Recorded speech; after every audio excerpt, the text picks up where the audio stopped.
Subscribe to our YouTube channel and hit on bell icon to get the latest updates on QA automation side. Welcome guys. So in this section we will look into SQL interview questions with detailed solutions as well.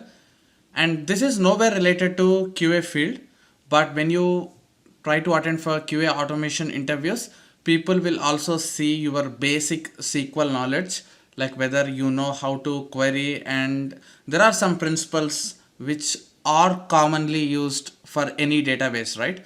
So people will try to test your knowledge on that. Yes, if you want to exclusively go and interview for SQL, that's a ocean. Okay, there are so many concepts, and people can drill you a lot on this SQL.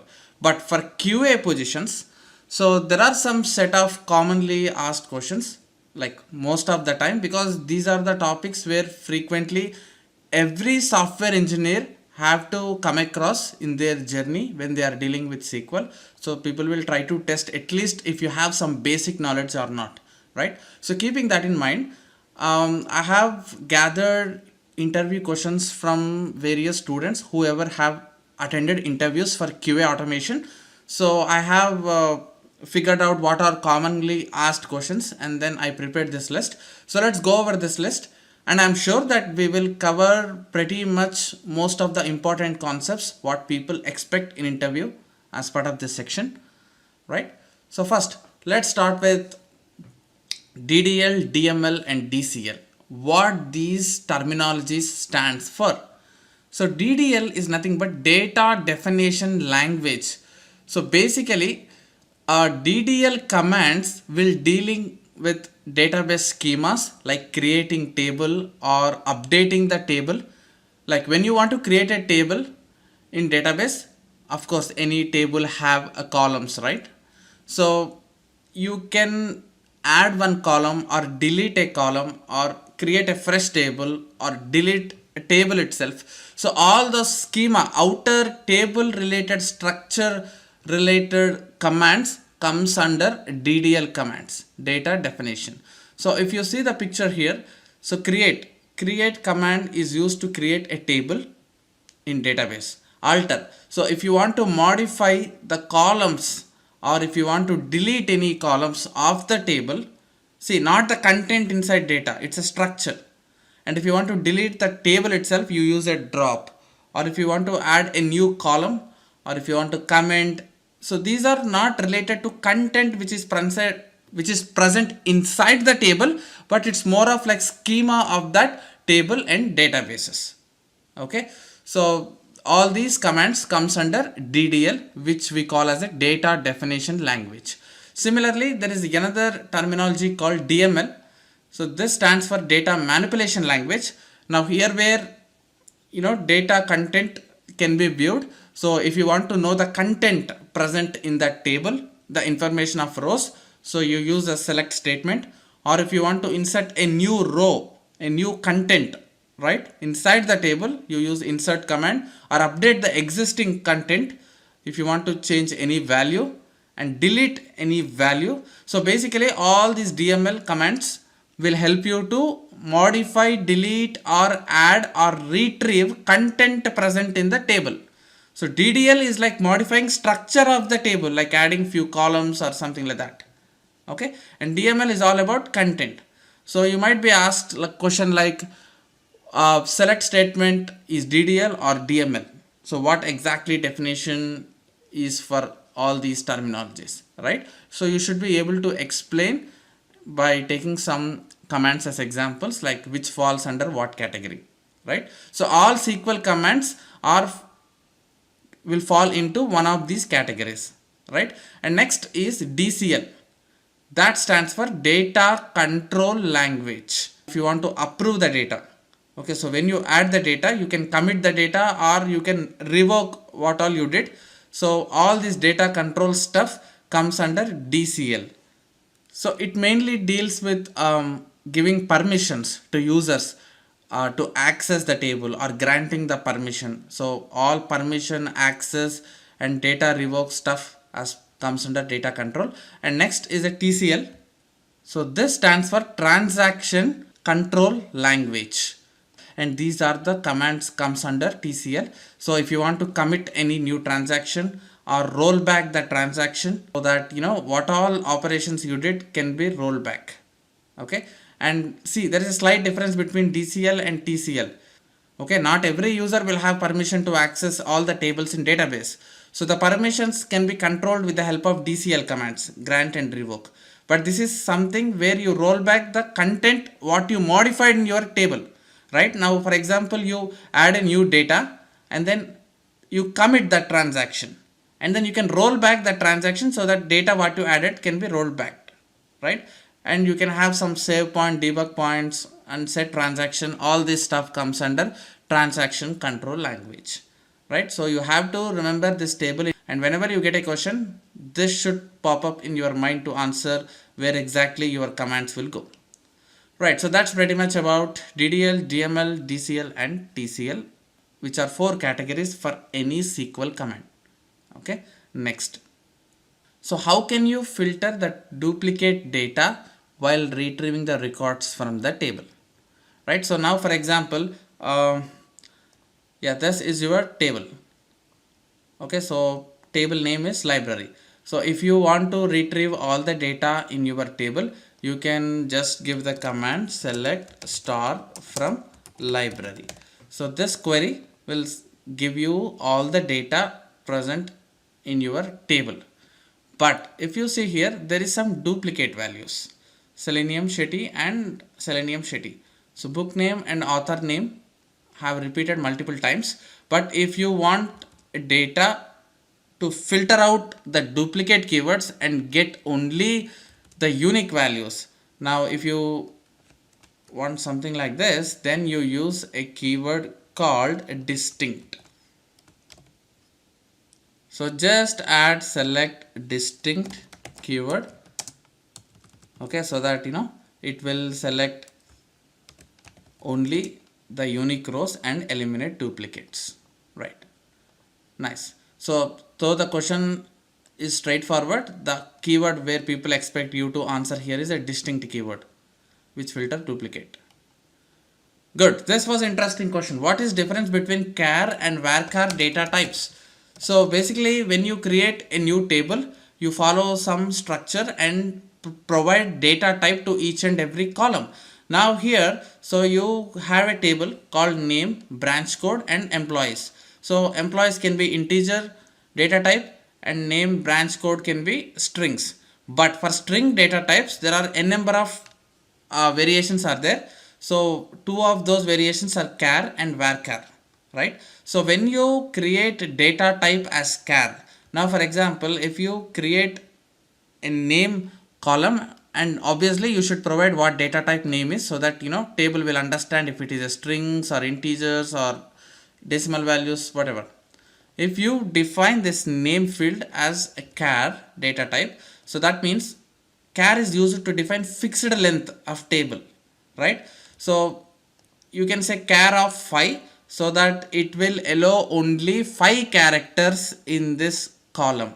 If you try to give more than that, then it will throw an error. Okay, so the character limit is fixed when you provide char data type while creating table. To give a quick example, so if you want to create any table, this is how you provide branch code, varchar, employees, integer. So this is a simple table with the 2 columns. So here I gave varchar, not character. So when I say varchar, this command is basically used to adjust the columns and table length as required. So basically you can get a number of characters. So maximum allowed is 50. So that you can have 2, 3, 10, 100 or 150. So based upon how much characters you give, it can adjust. So that's what varchar says, right? It's a variable. Characters count can be changed, table length as required. But in character, if you define something like this, now for example, employees character 4. So whatever values you provide in this employees column, those should be 4 characters only, right? So this is used like, for example, you have an ID. So table have an ID. So ID is like format, some DDYY, something date format or something. So obviously the character count will never change. If that is your requirement, then you can have like this char of 8, so that somebody tries to break this format, then they will run into error. And if that is like branch code, this can also be character, because branch code, if you go to any bank, they will maintain some fixed length of characters. If that is the requirement, you can use char, and if you don't know about it, use varchar. So that's the difference between these two data types, and this question is very commonly asked. Next, so what is difference between now and current date? See, both are built in MySQL methods. So I'm explaining this section based upon MySQL command syntaxes, because syntaxes vary based upon which database you are using, like MySQL, SQL, Oracle. So there is slight difference, but overall concept is still same. So basically, people frequently use these two commands if they want to get dates, but there is a slight variation. So if you use now method in your SQL query, so that means you are asking to give the current date and time, everything of your server. You will get time as well when you use now method, but whereas current date will only give you the date but not time. So that is the difference. So based upon your requirement of your client, whenever you are creating a new table in your SQL, just check with them if they need time or not. If they don't need, you can use current date method. If not, you can use now, right? So that's a slight difference which one should know while working on the dates. Okay, so next, joins and group by. I would take one example and we'll write a query, because this is something which cannot be explained theoretically. You need some practical problems, and let's solve that in our next lecture and understand thoroughly about joins and group by. Alright, so what are joins and group by? So before we see definition of this, we shall try to do one practical SQL query, because you generally don't get a theoretical definition asking for your interview. So people try to see your query writing skills. They will give you one scenario and see how effectively you use joins and group by to solve that. So just for practice and to just get basic idea, I am going to show one query. Let's solve this, right? So there are two tables. One is information about companies. So what is the company name and what is the branch code of that company, and employees. So basically there is a company called Infosys, and every branch have one branch code, right? So there are n number of branches for each company. So for this branch code, 200 employees, and there is company called Deloitte. So there is a branch code Dell NYC, and employees are 540. And you see here that Infosys came two times here. Basically branch code is different. So that means different branch, different employees. So like this, what is one table, and there is another table called company address. Okay. So in this table, we don't have information about location. We have only code, but there is another table which gives what location based upon the branch code, right? So assume that there are two tables like this. Now you have to get this query solved, right? So the query is get details of company name and their respective location.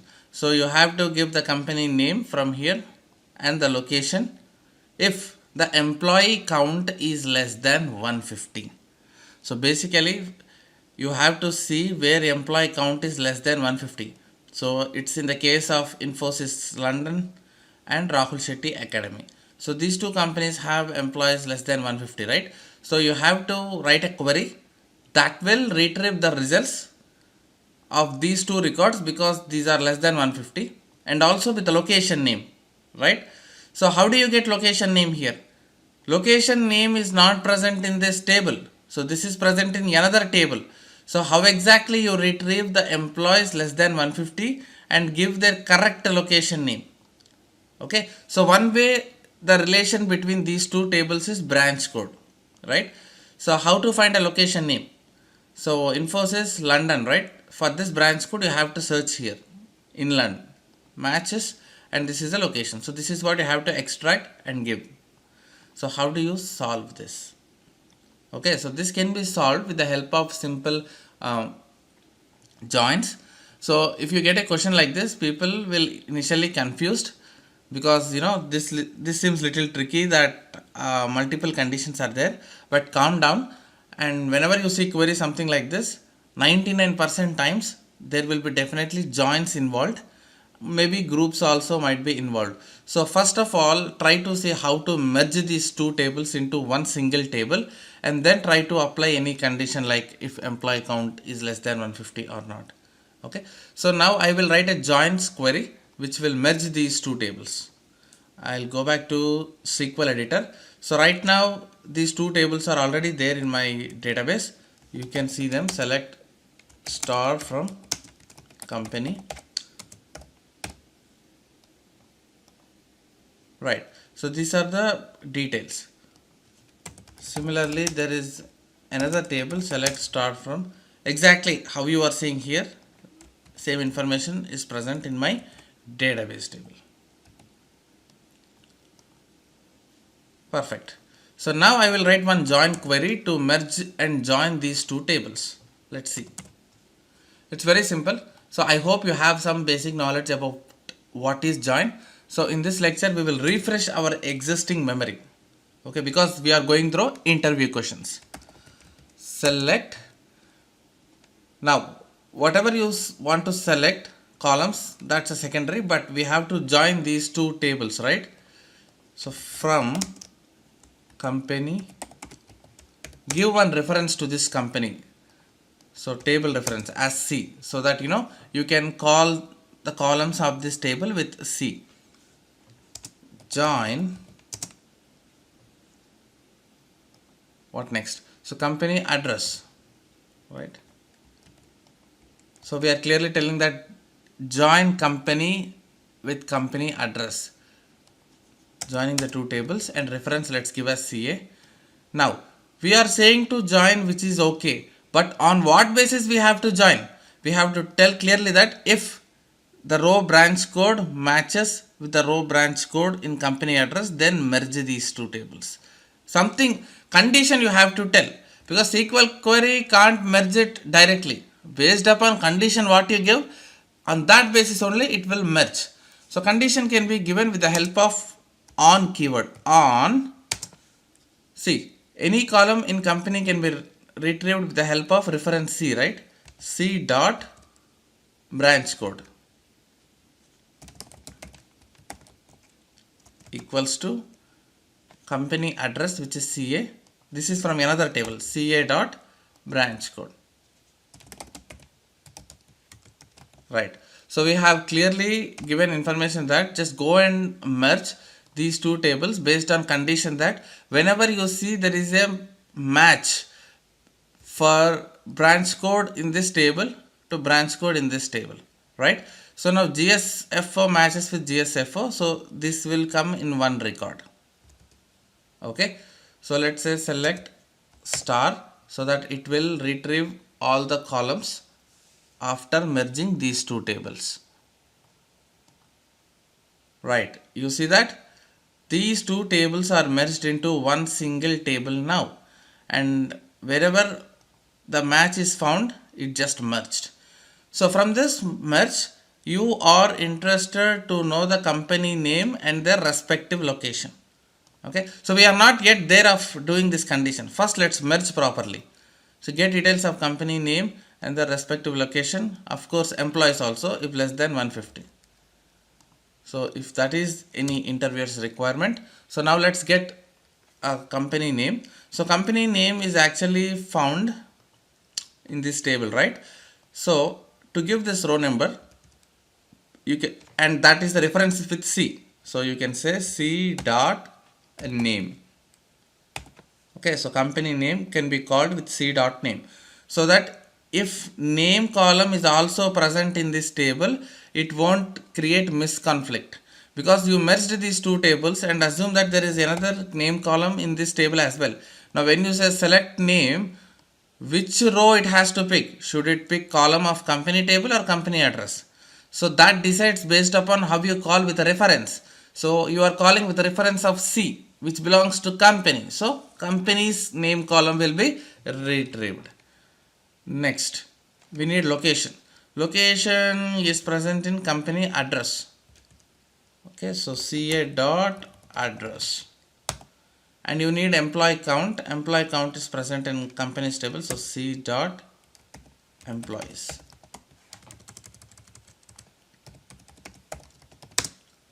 Right. So this time it will pick only 3 columns. Let's see. Sorry, it's location. So if you see the company address table, I gave wrong column name. It's location, right? So ca dot location. Perfect. You see that we have successfully grabbed 3 columns after merging the joins. Okay, now from this table, your goal is to see get the employee count which is less than 150, right? So here 200, 540, 100, 390, 770. It's easy for you to write with a where condition. You know that there is a where condition in SQL, that where employees belongs to company, right? C dot employees less than 120, and that's all. And now you are applying this condition after you join both the tables on this condition, branch code.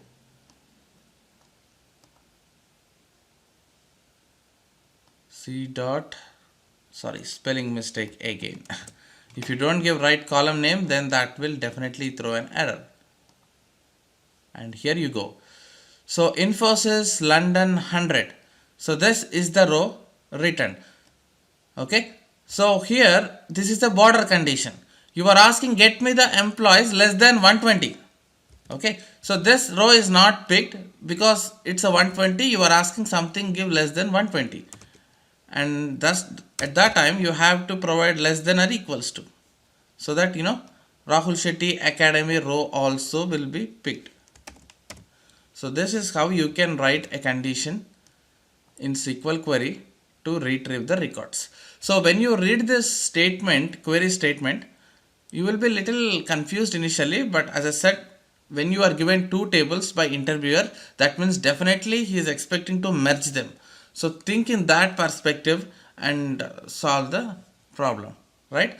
So that's about joins on high level. Welcome back.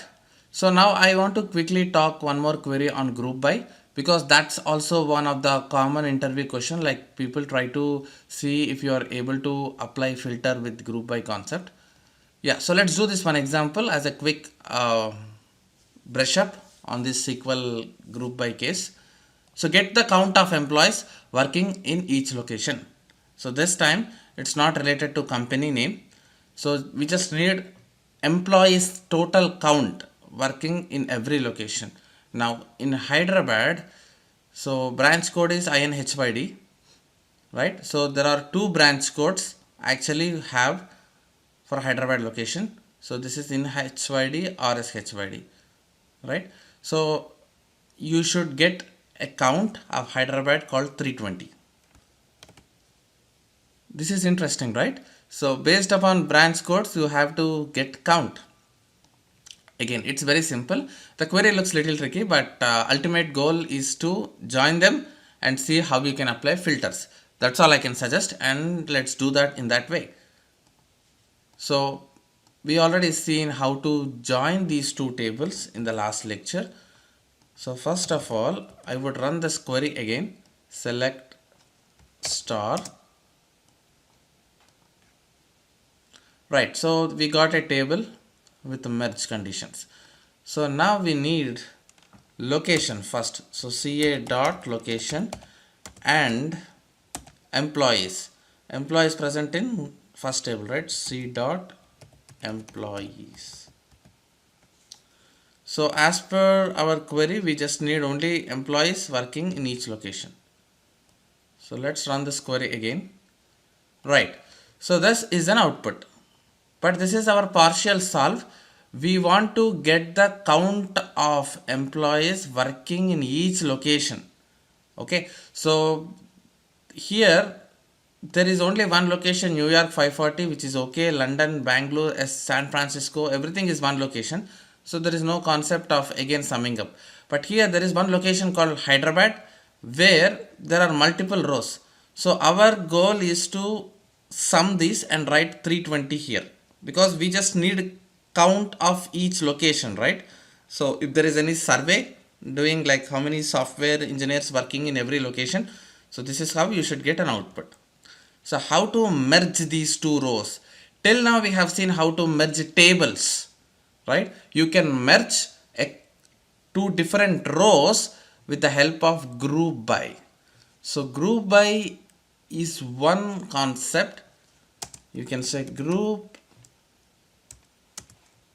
by what? So you have to group by location, right? So when you say group by location, it will see what all locations have Hyderabad as a name, and it will group all these rows into one single row. Okay, now if you come back to definition, it says group by class is a SQL command that is used to group rows that have same values. Okay, so this is one row, this is one row. You can group these two based upon the value. Okay, so that's what. So if you say group by location, right, so it will now see how many Bangalores are there and it will group everything, and similarly how many values are there for London and how many values are there Hyderabad. So it groups. Let's see what happens. So this actually only writing group by will not have much impact. I'll run this and you see that it grouped. So basically you see there is Hyderabad, there is only one single row. It just grouped it, but you don't know that what operation it has to perform on grouping. Now if you skip group by and you run again, you see that you got another Hyderabad. When you apply group by, these two got merged. But after they got merged, you can tell your SQL query what you should do on that group. Okay, now after these two groups are merged, you can tell on that group apply sum. When you say like that, for that specific group, Hyderabad in Hyderabad, it applies sum on employees 200 and 120. Okay, it's very simple. Now we are extracting employees, right? So when you group by, there are two employees available, so it randomly return the first employee. But if you say something like this, sum of employees, and now what happens when you run with group by, under Hyderabad umbrella, these two records will come and it will immediately see that user is expecting sum of that employees, so it will sum 200 plus 120 and give you output as Hyderabad 320. Okay, this sum belongs to aggregate functions. And now when you run the query, you see that you successfully got sum of the two locations. If you don't provide sum, then it will blindly give one employee count, though it has two. Whatever it written first, that it will share, because you are not telling SQL query what to do. You can do sum, you can do multiply, there are so many operators on that. You can do division. Based upon what aggregate function you provide, that applies on that group and you get a desired output. So this way, right, so our output is what we expecting, also achieved. Get the count of employees working in every location. So we could not appreciate about other locations because there are like only one single location and no more grouping or sum required. But this is a special condition where we achieved with the help of joins, group by and aggregate function. So this is a classic example which involves all the important SQL classes like group by, joins, aggregate, and give you the output.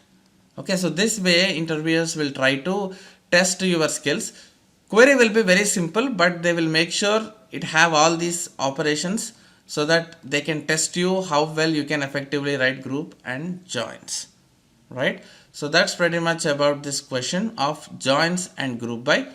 Regarding joins, statement is like you can make a connection between two or more tables based upon the matching column, right? In our case, matching column is branch code. So now I hope you can understand definition of this after seeing that practical example. So that's why I told you example first and I'm reading the definition again. Okay, so let's continue in our next lecture. In the next lecture, I would explain you what are different type of joints are there. So now whatever you seen is a normal natural joint, but there are different combinations like inner, left, right, full. So we will again go over few examples to understand these joints. Alright, thank you. Okay, so in this lecture we will concentrate on left joint and right joint. So basically some more information about these joints. So in the last lecture we have seen how the joint works, right? That's nothing but inner joint. So you can either say joint or inner joint, both are actually same. So there are two more joints which you need to know as part of that joint family, that is left joint and right joint. So I have taken one example to explain clearly the difference between the normal joint of what you have seen and left joint and right joint, and which need to be used in what particular context. Okay, so let's clearly understand first how exactly this joint works with this example, and then we try to design a SQL query to implement this logic. Okay, so this is one of the most important topic because whenever you go for interview regarding SQL, you cannot escape from a question being asked on joints. Okay, this is one of the common question asked in every interview. So explain about joints. So you can say that there are three types of joints: inner, left and right. So let's understand about all these three. Okay, now I'll take two tables. Like I'm actually taking one example. Now first understand this example and then we will come out with a query. So this is one table. Okay, student details of RO. RO is nothing but Rahul organization. Let's say that I have an organization and that name as RO. So in my organization I have built a table which is nothing but student details.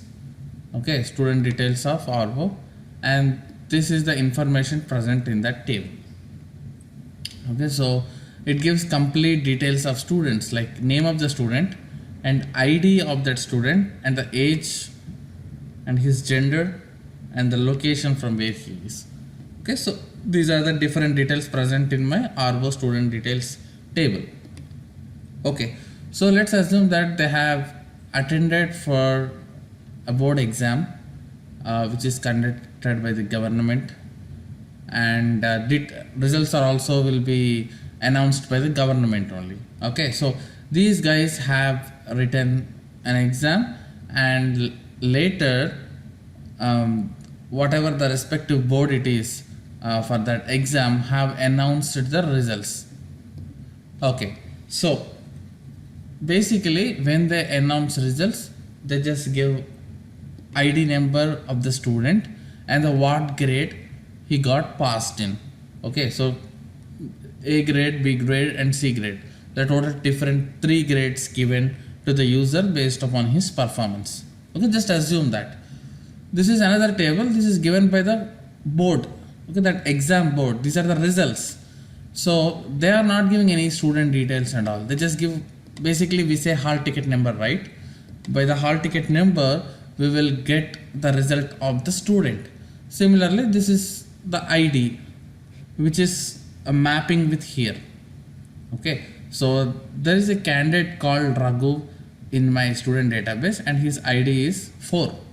So when the results are out from the board, I can check his result with this primary key ID 4. Okay, so this is a mapping and relation between this table and this table. So this is a 4, and when I try to get a table with the 4 ID and I get his grade as A, so he passed it in the A grade. So that's where you can find a relation between the grades result table and your own student details of your organization. So these are two different tables present, and this is what you have in your organization, and this is what a board exam organization gave you. All right. So now I need to get student details of Rahul organization. Okay, so this table actually have the student details from all the organizations, right? So exam is conducted to the all organizations, and RO is nothing but Rahul organization, which is our own organization. So like that, exam is conducted for all different private organizations, right? So you need to be specific. Here query is get me the student details of Rahul organization and with the results who passed in the exam. Okay, now I'm actually giving one scenario and I'm trying to bring this joins concept there. If you observe carefully, so you might see some IDs missing in it. For example, Mathru is a student here, but he is missing here. That means he did not pass in that examination. So that's why there is no grade for him. And when the grades are out from the board examination department, you are not seeing his record. So that means he failed. All right. And one more thing, there is an ID called 7 here. Okay, that is not present here. What that mean? So this student belongs to another organization.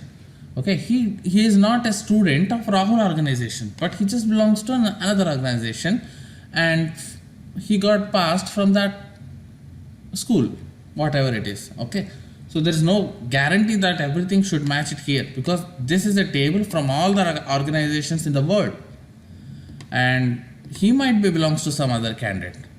But when you say that this candidate is missing here, if you say like that, he failed. That's why it's not present in the table. Okay. So keeping that in mind, get the student details of Rahul organization with results who passed. So basically, I need the student details who just or who only passed in the examination. So for that, you have to actually map this to this table using this primary ID key. Okay, when you want to join two tables, I told you right in my previous lecture, you should have one column common to this both the tables, and that should be the primary key in one table, which will be a foreign key in another table. Okay, to be blind reminder, just make sure there should be one unique column which should be common to both these tables, so that based upon that you can drive your query. All right, so you can use ID as your column, and you can use a normal join, which you have already used in the previous lecture. And yeah, if you map, you should get information like this. Okay, so how this table formed? Let's understand this first. Okay, now first we will understand the output, and then we will decide how to write a query. Okay, first understand, grab the concept. Now Ram, basically ID is 2, right? So map it with 2. Yes, 2. Baba is the name, so name is a Baba, ID is a 2, and he's a male. And yeah, location he not required, or you can give, or it's up to you. But main thing what you have to see is a grade. Where is the Baba? And he's a grade A. You see that we mapped these two tables into one single table using joins. Okay, so now from this table I am very clear that I have all the details of my Rahul organization, and I also have the result, which is not present here. So to get this information, you basically related these two tables and got this. Perfect. If someone asks you to get this query, and you should write inner join query to get output like this. Okay, what query we need to write, I'll talk next. First understand how output need to be designed. Next, my next query is get student details of Rahul organization with result, okay, who appeared in exams. You see that here I am just asking to get who passed, so I blindly mapped this too. So but here I want results of all the students who appeared in exam as well. So that means all these guys are appeared. Okay, earlier we did not give this user, which is Matru and this Sai, because they're not passed, and now I need each and every student detail who appeared in exams. Basically all appeared. Okay, so when all appeared, you will also have the grades of them, but Sai and Matru grades are missing, right? Because they did not pass. So you got an answer as a null in their place, isn't it? So basically when you hit a table, I need to see every student. If it is a pass, then map from this table. If it is a fail, just make it null. So this is called left join. Okay, so you should write a query in such a way that you should get output like this. So you know why we are using left join for this query? So left join actually map these two tables just like a normal join. Okay, so like this only, first it performs the operation, but when you say left, that means when you map this table to this table, this is the left table, right? So make sure you give all the rows of your left join, no matter what. If you have a mapping column, even if you don't have a mapping column, write them, give all the fields whatever you see on the left, but if you don't find the mapping, just provide null values. That's what left join says. But whereas normal join says, if you find exact mapping id 2 then 2, then only print that row. That's what join says. Okay, so that's why query, if you want use this query, your question should be like this: give me the student details who passed in this exam. So we are just asking mapping, which is mapping logic, like if two matches, get exact map, if not skip it. That's what this query says. But here I want, no matter if it mapped or not, give me the mapping table between this and this, and make sure all the left columns are displayed. If there is no mapping, just give them null. That's what left join says. So you might be wondered, why do we need this left join concept? Yes, if this is the query, what do you do? So in your interview, if you get a query like this, just forget the interview. In real time, you have these two tables and someone asked you to give me the student details who passed in the exams by mapping them, but he said that along with who passed, I need every detail who appeared in the exams, no matter what they pass or fail. So that means you have to give every row, all the student details. Okay, so that's here you should use the left join, and that's where situation comes. Now right join is simply opposite to this. Okay, when you map this, no matter what mapping is found or not, make sure all the right rows are present. In left join, here Matru and Sai are not matching, but still we mapped, but as mapping is not present, in place of grades we put null, right? Similarly for right join, 7 is not present here, isn't it? So that's why you see that 7 is not present in left join, because left join only maps all the left rows. It can leave right, but when you say right, you have to make sure that all right rows are present. So now 7 is present, though mapping is not present, you map it, but write simply null values when student details are not found. Okay, so in what context you use this table? Okay, if you have query like this, get me all the student details with result who passed in exams. Okay, are you getting exact idea of why to write this query when you have asked this? Okay, let me explain. So earlier I said get only Rahul organization details, but here I am saying that get all the student details results who passed in exam. So everyone passed. Earlier we skipped it because this is not a student of RO, but here question asked is give me all the student details who passed. So when you try to give that, but you don't have a left join here, of organization details. If that is the case, he might not belongs to Rahul organization, but if you still want to report it, report as nulls. Okay, because you won't have access to another organization table, right? So you have restricted to only RO table, which is the Rahul organization. In this case, when someone asks you to pull out all the people results who passed in exams, you should give all the details, but here as there is no mapping found, you give null. So that means in this case you will use right join. So right join makes sure that all rows are present, but if there is no mapping found with the left table, it will simply populate with the nulls. Okay, so that's how you bring all these joins. So I can simply say a definition and leave saying that left join maps to all the rows from the left table, and if it does not find mapping in the right table, it will populate with null values. And whereas right join maps with all the right table rows with the left table rows, but if it don't find mapping with the left table, it will populate with null values. When you say normal join, it will map left table and right table only if match is found. That's the only difference. So this table only match is found,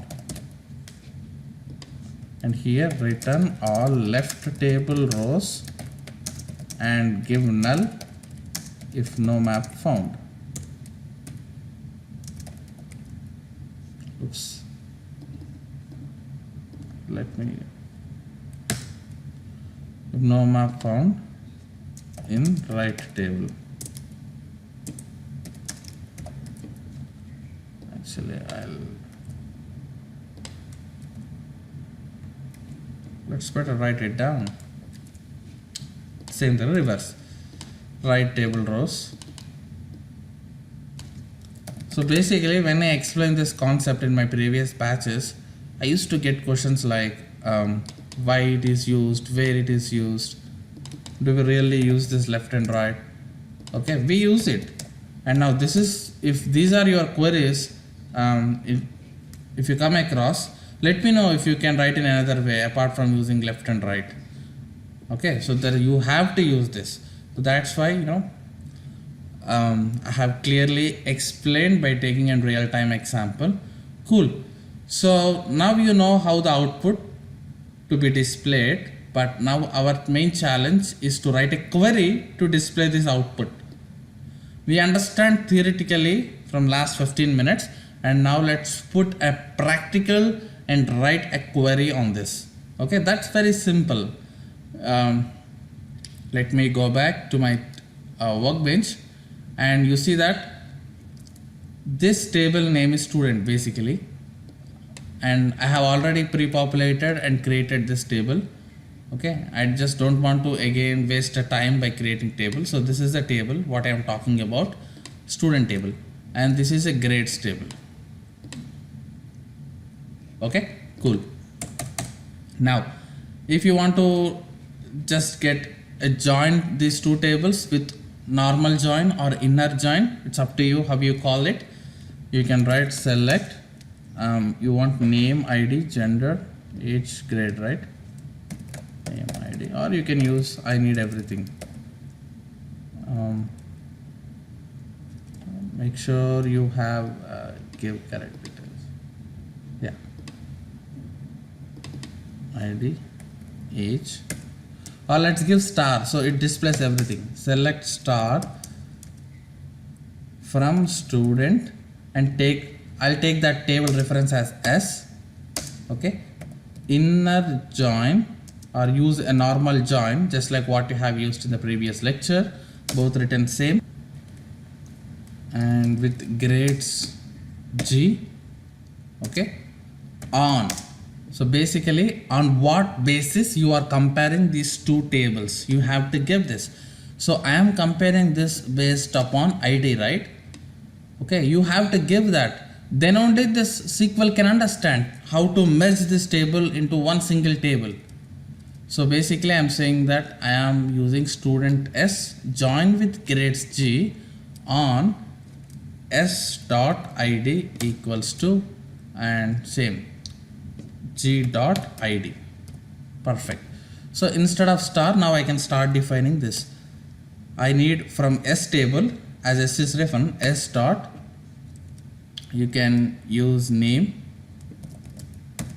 and s dot id, I'll use the same thing, s dot gender, because these three should come from the student table, right? These three. Now s dot age also belongs to student table. Now I need grade. Grade is something from grades table, so I will say g dot grade. You see that it's simple and self-explanatory. You are actually asking to print these columns from the student s and that join with grades table based upon this condition and give me the values. That's all you are asking. Let's run this now. Perfect. You see that we got a clear output of what we are expecting. That's an intersection of these two tables, like which are common, right? Now for left join, you need to write a same query. Okay, so instead of inner join, just say left join. That's it. That's all you need to do. And now you run this query.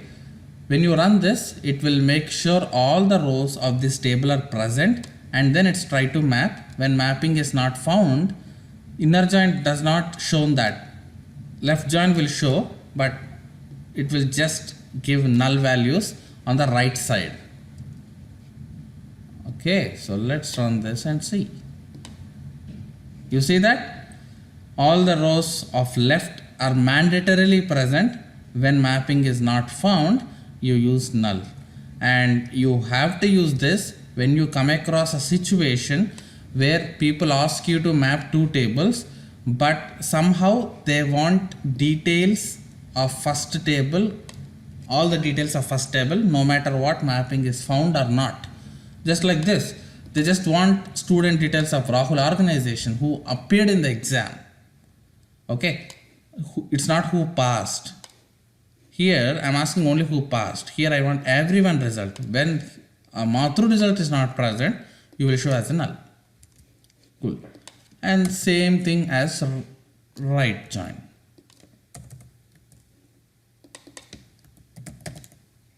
Okay. Now you run this and you see that it will make sure all the right table rows are present. You see that. And whenever it not found mapping for this ID, it simply return null. I hope you are very clear on the difference between left join and right join and inner join. And sometimes people also say this as left outer join, but outer is optional. You can skip that. In latest versions, SQL clearly made outer as an optional thing. So you can just call it as left join, right join, or inner join. Okay, this one, if it is a normal join, you can actually even skip this. You can skip this and just say that I am actually retrieving from two tables. Instead of on, you can say where. This is how we generally write a query, right? This is also valid for this case only.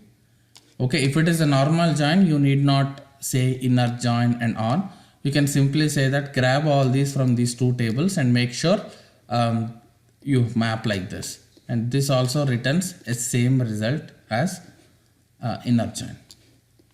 That's it. So that's pretty much about the joins. Okay, so we have spent a good enough amount of time in writing some queries and understanding deeper about joins, group by. Okay, so let's continue with some theoretical questions again. So what are different type of strings used in database columns? So I have clearly discussed a difference between varchar and char in our previous one of the question, but there are few more string data types we have which you should know. One is a set, blob, and varchar, which is obvious, text, enum. So all these data types can be used when you define strings in your table, right? So here is what you have string, right? All these are strings. So this data type is just not only about character or varchar. You can still have few more things like blob. I'll soon come to a question like what is blob data type, but these are different type of strings available.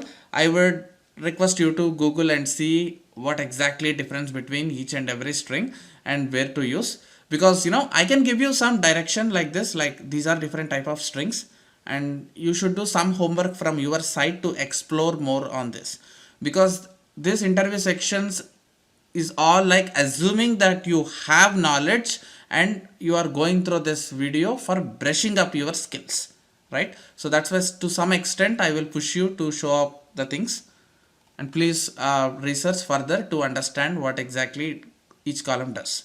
And obviously you will find in my MySQL testing course about all these details with examples, right?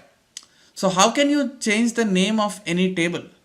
And this is where you have to use a command called rename, because this command is very less frequently used. So if you see mostly used commands, you will not see much this rename, because people will mostly hear about create, alter, drop. So that's why you should expect some question like how to rename table name or column name. So the keyword is the rename table, and this is like old table name to what is the new table name. So this way you can change. So you can, I think you have created a table with the example what we did in the previous lectures. So try to change the table name by giving the old table name to and new table name. So this is how you can change the tables in MySQL, and I think syntax should be same in other databases as well, right? Okay, so what is the difference between primary key and foreign key? I'm sure that you will get this question if people want to ask you or spend some time in MySQL, right? So the primary key is used to identify every row of a table in a unique manner. Okay, now let's take one example. So this is one table. So in this table, if you want to get details of any row, what do you think a primary key here? Okay, so obviously employees can't be primary key, because if tomorrow employee count reduces, if somebody resigns, then it would be 99. So this row cannot be called any time again if you depend upon 100, because this is a variable. Okay, so let's see, can you retrieve the row uniquely with the name? Yes, you can't do that as well, because if you say get me the row with Infosys, there are two rows. Okay, so definition of primary key is that every row of a table should be identified with a unique manner. So here branch code column is identified as a primary key. Okay, if you read here, every branch and company have their unique code. So obviously a branch code is used to identify that branch uniquely, right? So here also same thing applies. So I can say that from this table that this branch code is primary key, because I can use this to uniquely pull up each and every row. So I can say select star from this table where branch code equals to this, and I can get out of it, right? So that's the high level about what is primary key. Foreign key. So a foreign key refers to field or collection of fields in database record. So primary key can be only unique in a table. So you cannot have multiple primary keys for a table.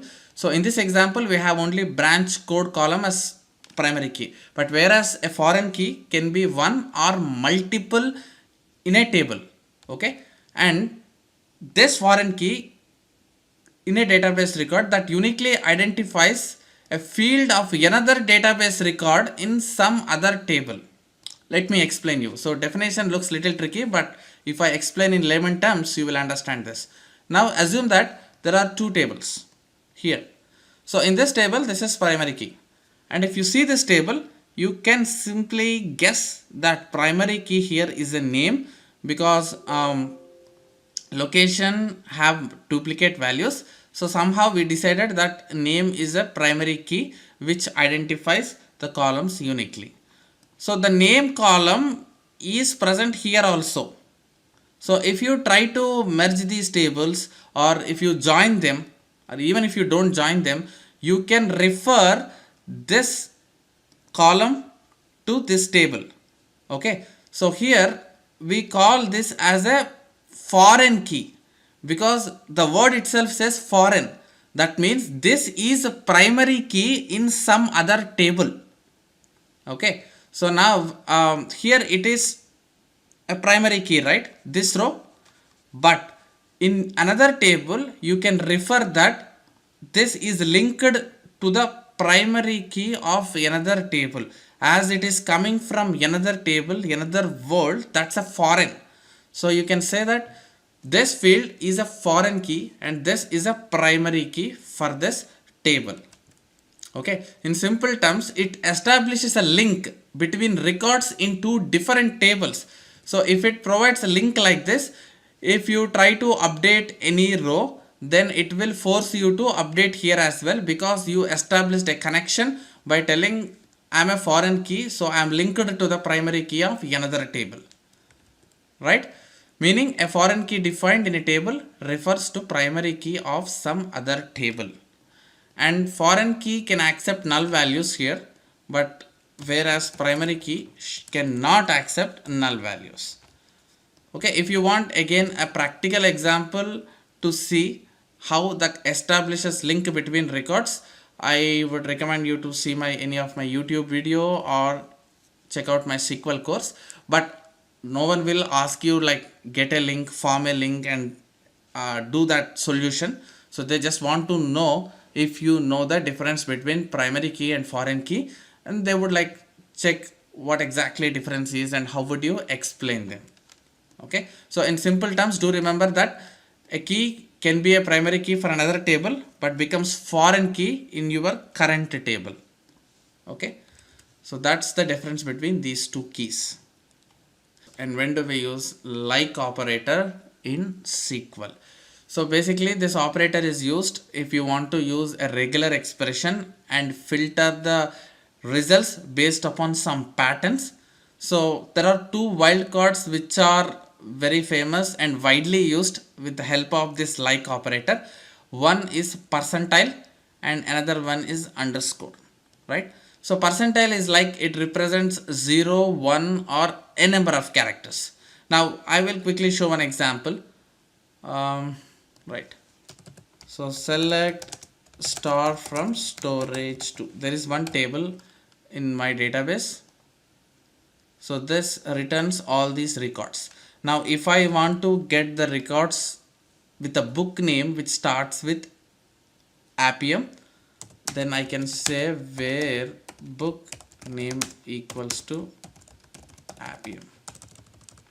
So this is like a simple condition to return the books which have Appium name, right? And this is one way. And if you don't know the book name exactly, or if you think that the first letter or first few letters will be constant and rest could be dynamic, so in book name it might not change. If anything, if you are not sure, you can give a regular expression pattern. So you can say like this: select star from storage where book name, instead of giving exact equals to, you can say like and say starts with A and percentile.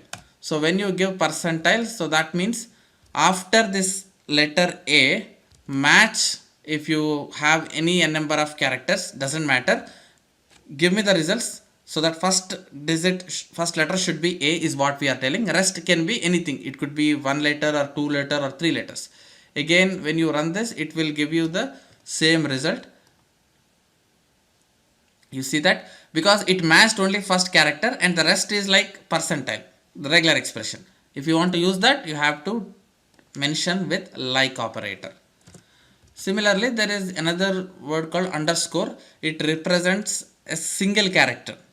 Okay, now if you write like this, now you are asking to return the results which have first letter as A and there will be only one letter after A, because percentile is like you can have n number of letters 0 to n, so that's why Appium matched. Now you are clearly forcing that only one letter should be there next. So let's see if there are any books which have only two characters, so that first character should be A. You see that there are no books. Now let's do one thing, Appium. I will miss last character, and now when you run this will work, because we are saying like these are like first few characters and there can be one last character. You see that Appium got returned. So that's where the like operator will help you to use the regular expression. And I would like you to go through this table. You can see a number of combinations, like find any value that end with A. So last letter you can give A and front you can give percentile. And if you want to find any value that have or in that string, that could be first or last or middle, you don't know, right? In that case, both sides you put percentile, so that it's like a substring. Okay, and if you want or in the second position, give first letter as underscore, so that first letter could be anything. Here we put like last character, right? So like this, you can try different combinations by going through this table. However, you can download this document once you complete 100% of the course. You can ask me and I can share with you. Right? So overall goal here is to understand like operator and what are wildcards you use to concatenate your like operator is the concept you want to grab. Good. So what is blob data type?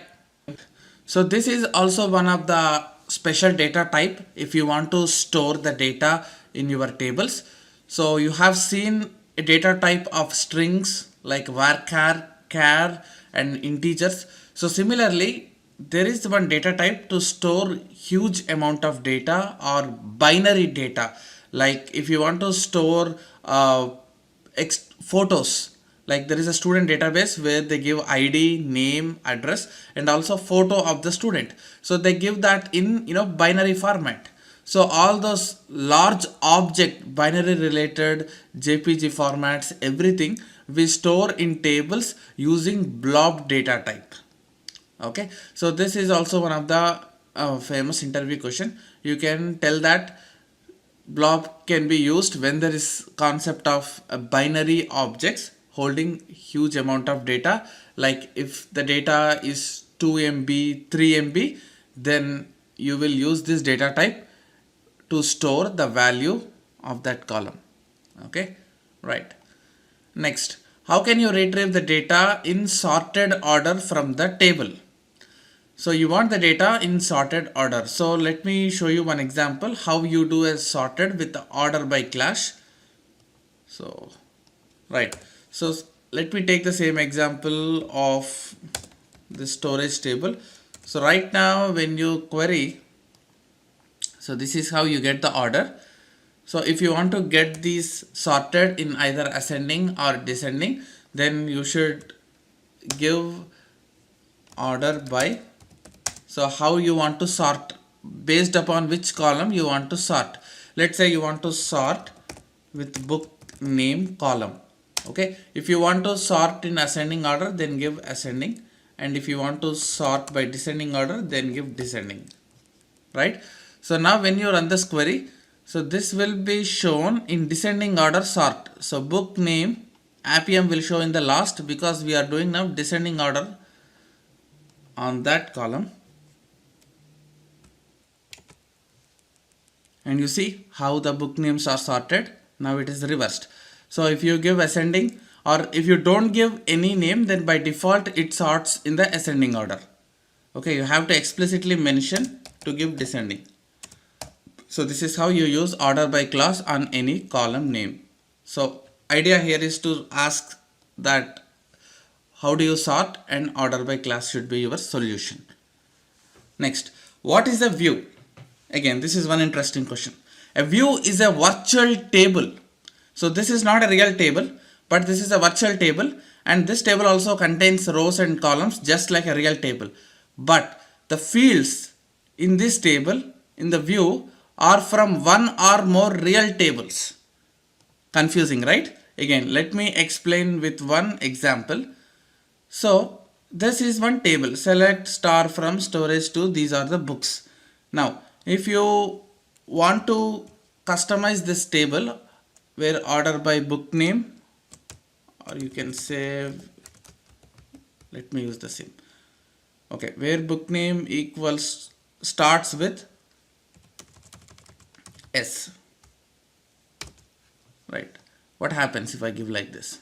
So it gives me the book, it gives me the books all with starts S letter, right? Because we have used regular expression. Now this is the result based upon the condition of book name starting with S letter. Now you can create a view with this condition. Okay, so the goal of view here is that it's a virtual table and the fields in the table comes from one or more real tables.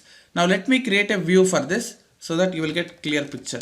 Create view, table starts with S. This is your a new virtual table, right? So this view, and to create this view we are giving information as, you have to give keyword as and then pass this entire query here. So now what happens, it takes this query, get the results of these, and it creates one virtual table, and that virtual table name is table starts with S, and the data will get stored in that virtual table. So tomorrow if you want to access a data which starts with letter S, you need not give condition like this, because for this condition you created one virtual table with the help of view. So you can say select star from table starts with S. So one new table is created for you which exactly gives the value starting with S based upon the condition how you created that virtual table. Now first let me run this view. It will say that view created, right? So now one view is stored in your database, and now you can hit this table and you see that you got the results. Now instantly you created one virtual table called view. The table name is table starts with S, and table is created based upon this condition. Okay, so that's what the definition also says.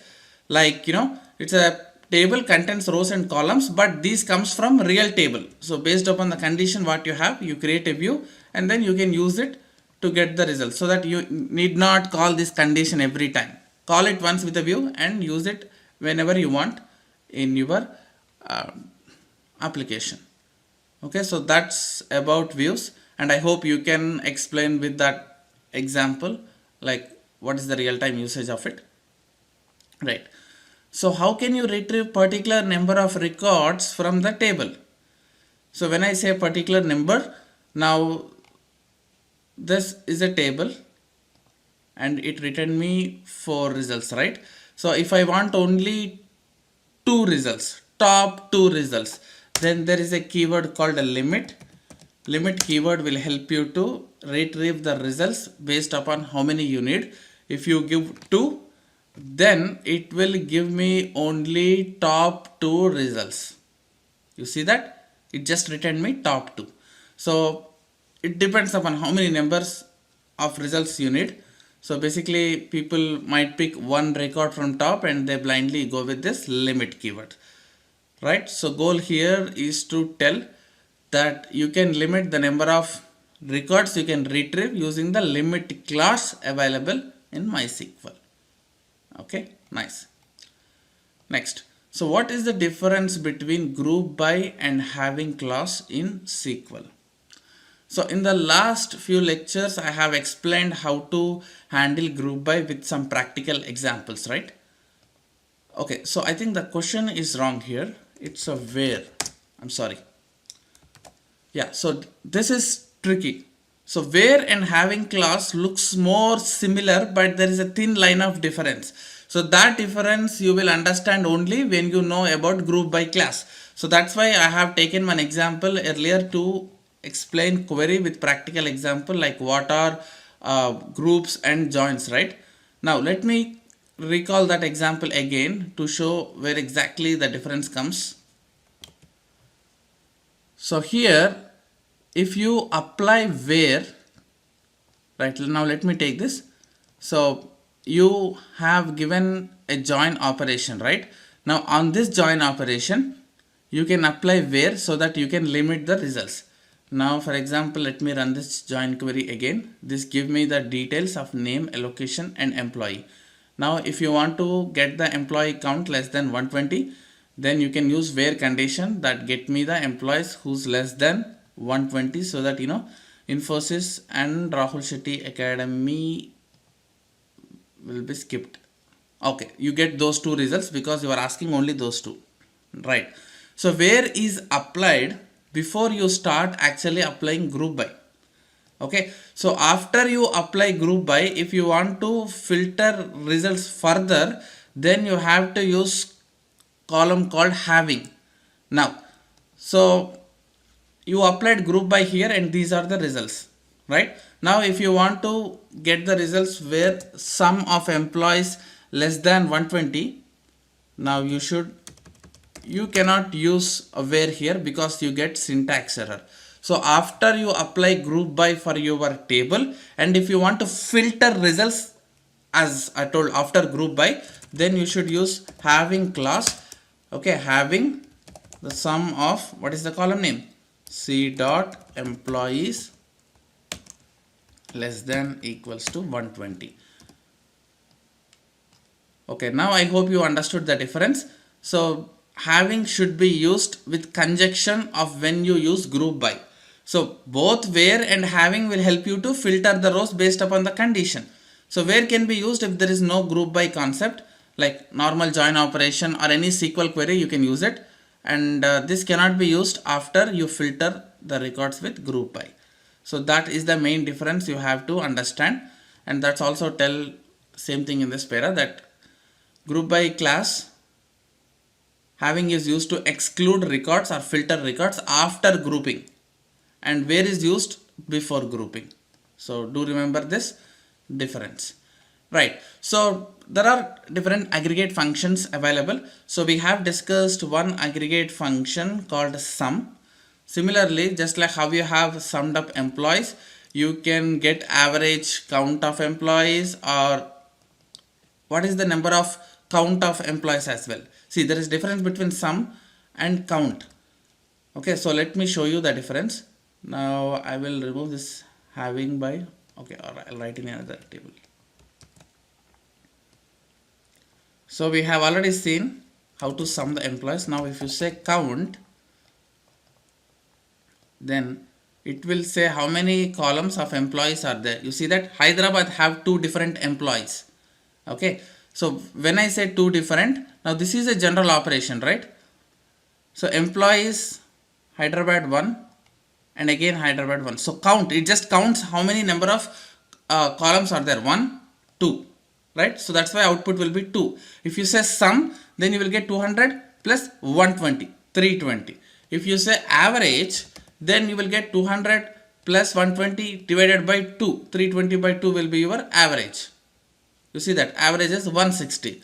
So like that, these aggregate functions can be applied after you filter results based upon group by. You can get minimum. So 200, 120, two values there. What is the minimum? 120 is the minimum value, right? And now when you try to apply minimum, you see that you got 120. And if you want to get maximum, 200 will be your output, right? So this is how you can use aggregate functions to do any operation based upon the results you got from your database. Okay, so what are common SQL functions? So there are some functions which we use frequently if you deal with databases. So one is concatenate. So if you want to concatenate two strings, then concat is a method, and there is a method called format current date. Okay, that returns current date or time. And we also discussed now method, right? This function will help you to get time also, but current date gets date or time. And more importantly, sometime you need the information like what is the current month. So you can simply say select month, that will give you the current month. And you can actually insert values into your record. Now if you want to add a column, like whenever you are creating new record in your table, that should show the month. So you can simply pass this month function so that at runtime SQL will execute this function and place current month in your database tables. And day, year, week, weekday, all these are self-explanatory. And if you want to know which hour, which minute, which second, for those also there are functions. And if you have two dates, so basically these are used if you are into banking sector, like account creator date or account suspended date, duration, everything you can calculate with the date diff function. And same thing, so it will give you sub times. So the only difference here is, here it gives you the dates, and but here it gives you time, like 2 p.m. to 5 p.m. and you can get difference between times using subtimes method. And there is another function called from days. So it basically converts integer number of days into a date value. Okay, so these are the different functions. See, there are a number of functions, guys, but these are like commonly used and commonly asked. Like if I want to get R, is there any function in SQL? Yes, there is a function called R. If I want to get difference between two dates and date diff, times, subtimes. So do remember all this. You might need, or you might be expected any question from these. Mostly people will ask from these common SQL functions. Okay, I'm not going in depth of what each and every function does. See guys, if you can just Google, you will get so many examples on this. So for every function here, you can just Google and see what are different type of variations you have. We are explaining and doing some practical theories as well, but that depends. So this is like important concept, where, group, by, having, and I have shown them. So these you can simply find in any of website on SQL related tutorials, right? So SQL constraints, this is also one of the important question from testing perspective, like what are SQL constraints? So basically these are used to define rules. Okay, and when you create a new table, so how should that column behave? So you will give some rules in form of constraints. Okay, so the purpose of using this constraints is to enforce and introduce some integrity for your values in the database. So perfect example, I have given this link here so that you can refer. So from W3 Resource official website, let's go to this website. So here you can read that there are a few constraints here. So when you create a new record or in your table, so you should make sure to see if that record have not constraint called not null. Now for example, so let me take this storage book again. Right, so these are the records, right? So not null constraint. Now for example, if there is a not null constraint for this book name, so that means you have to mandatorily provide a value whenever you add new record to this table. Okay, so this constraint says that column cannot contain null value. So if you try to add a row with null value in this column, then it will not allow to insert new record in this table, because whenever the author created this table, he has enforced a constraint called not null to that column. Okay, so here is an example. So when you create a table, create table, table name, and you will give constraint. Okay, so for example, this is one table, right? So I can say not null constraint to which table, which column? Name column. So I can pass like this, so that automatically this not null constraint will be applied to name column. Okay, next there is another constraint called unique. So that means it does not allow or insert any duplicate values in that column. So if that is your requirement, see here are some duplicate values. If you give unique constraint to this book name, then it will not allow to add another row with the same Selenium book name. Okay, and primary key, which is obvious, we have already seen a primary key and foreign key constraints. that primary key is something which will help to identify that row uniquely. In our case, the ID is the unique. So this is our primary key constraint, this column name. So if you have this ID as a primary key, I think there is one example. Let me show you. Somewhere I have, yeah, you see that I have given constraint of primary key to ID column when I am creating this table. So this is how I provide constraint. If it is not null, you can give not null constraint. It's up to you what constraint you have to provide. And we also seen about